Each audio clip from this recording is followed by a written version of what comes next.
Hi, this is Wayne from Start, and just yesterday I approached a traffic light where I saw a man standing with a sign, and his sign said, "We are all born into different circumstances.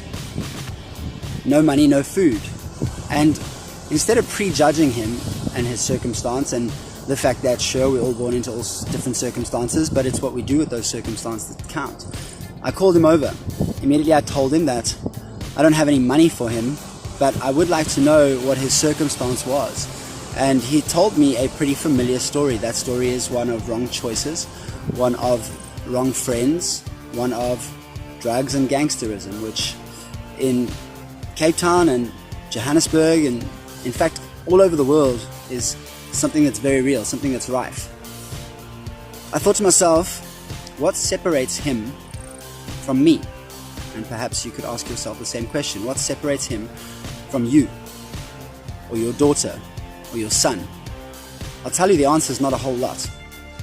You see, I'll tell you something for the first time. I'll share with you that I was homeless myself not so long ago. And like him, I made the wrong choices. I had the wrong friends.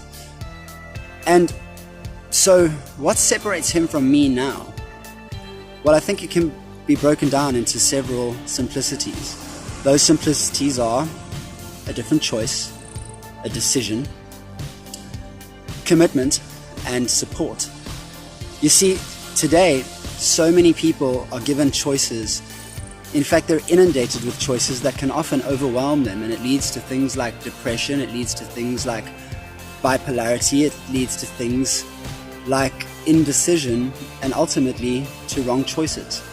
Well, I'm going to let you know that we need to encourage choice. We need to encourage our youth with correct choice. We need to give them the freedom to make that choice. But what we need to teach them is commitment. You see, commitment is lacking in today's world.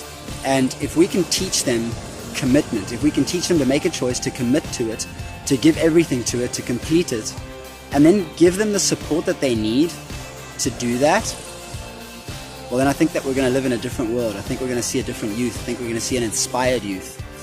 Look forward to more on Start.